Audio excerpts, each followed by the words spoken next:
Every year it is estimated that about 4,400 unidentified bodies are recovered, with approximately 1,000 of those bodies remaining unidentified after 1 year.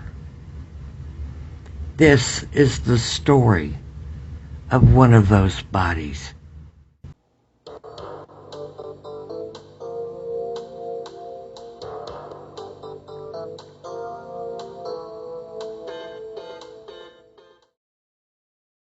It was the morning of July 28th, 1996, the start of a warm and sunny day that would forever change the lives surrounding what was found by a local man on his way to work.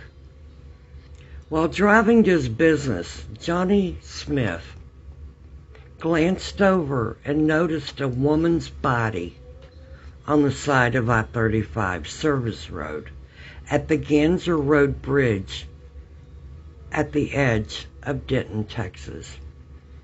Mr. Smith said in an interview with the Denton Record-Chronicle, "I remember that morning when I found her. It was hard to look. I always felt so bad that we didn't know who she was, and some family didn't know what happened to her." Later, Mr. Smith and an employee set a metal cross into the ground on the spot where she was found, and they kept putting flowers there.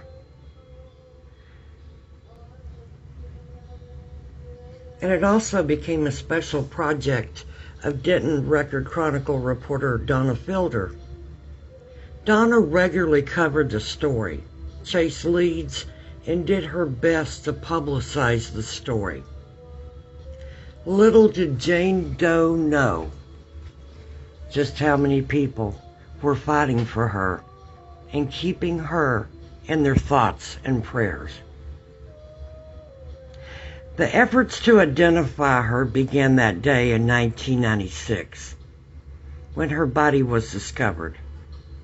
She was a woman who appeared to be in her 50s, who had no identification, no tattoos or scars, and was too badly injured by the hit and run which took her life to be photographed for public access. Drawings were published at the time, and numerous newspapers that ran the story across Texas and in other areas, but still no leads. Nothing was received that led to her identity. A small funeral took place for her, and she was cremated, and they continued to search for leads for 11 years. Police soon found the driver, who had left behind some debris when they sped away. The investigation led to a 20-year-old Oklahoma man who admitted striking something, but said he thought it was a bush. The driver that took the life of our Jane Doe was identified as Corey Lee Prince.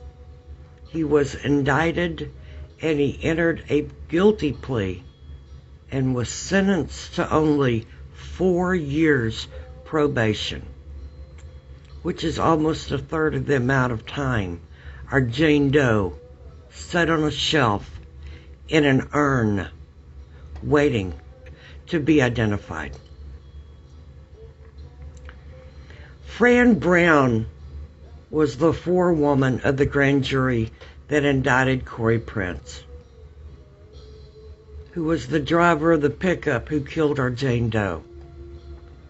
2 years after they indicted the driver, Mrs. Brown learned that the cremated remains of the victim were still in the basement of the courthouse, and she took them home.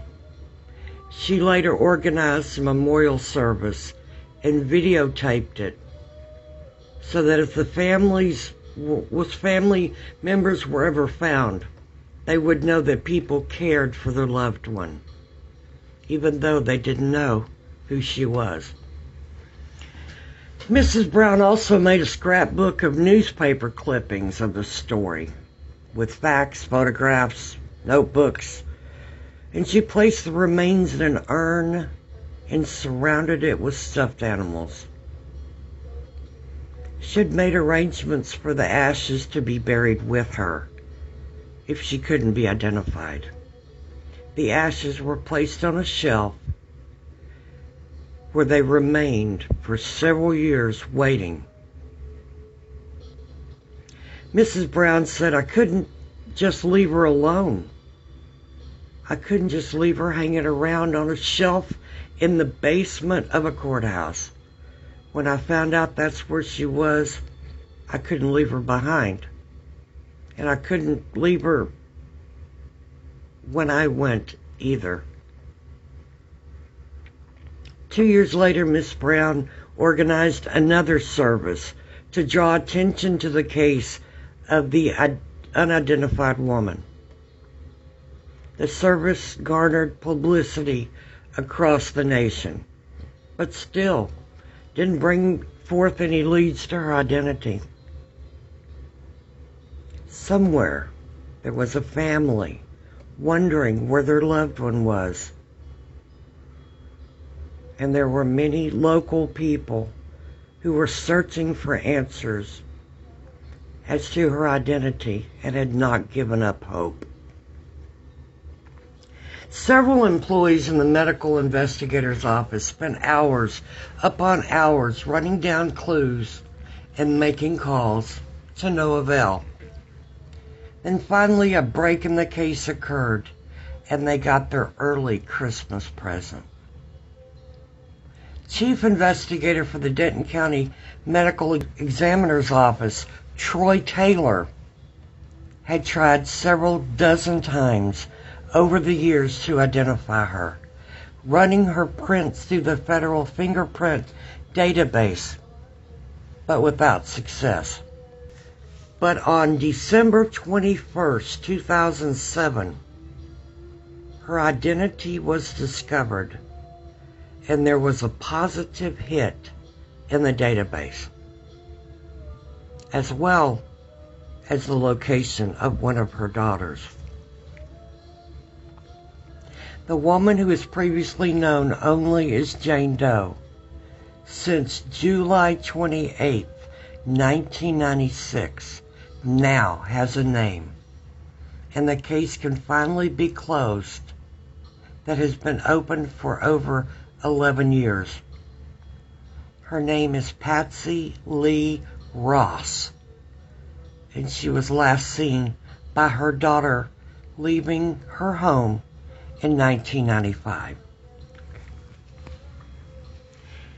Investigator Taylor told the Dallas Morning News that he wanted to send the ashes and memorabilia back to the family, and the employees agreed to pitch in and pay for an airline ticket for him to deliver the remains.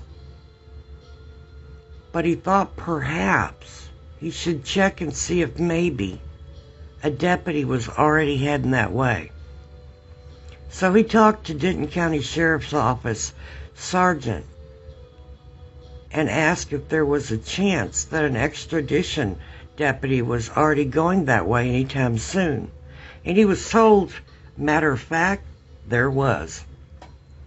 Guy Bennett, a deputy with the Denton County Sheriff's Extradition Fugitive Warrant Division, was scheduled to travel to North Dakota in just a few weeks to pick up a prisoner. He looked at a map and saw that the little town of Benson, Minnesota was not far off the route between the airport and the destination. So he and a jailer made the trip. Guy Bennett said, "I showed her daughter the pictures and the book and everything the people had done. She cried and hugged the female jailer who made the trip with me. She was really grateful.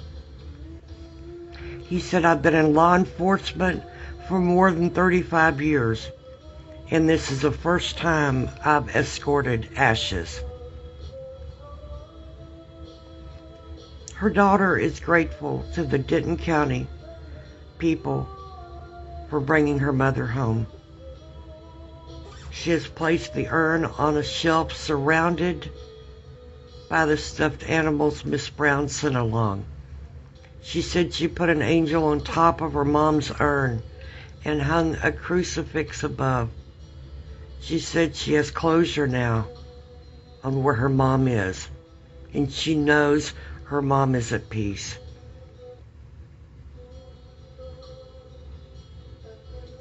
My dad used to place flowers at her memorial, and I have continued that tradition.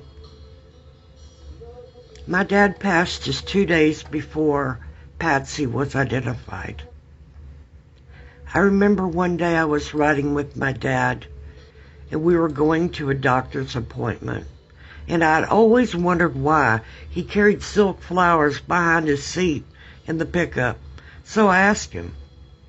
He explained that they were for that girl they found dead by the highway, that she was someone's daughter and maybe even someone's mom. It was just a few weeks later that I lost my dad. A day or two after he passed, I felt the urgent need to go by and leave those flowers at her memorial. A day or so later, it was front page news that she had been identified. I remember thinking if Dad would have just lived a couple more days, he would have been happy that they finally knew who she was and that her family was notified. Rest in peace, Patsy. You touched more people than you could ever imagine, and you are still thought of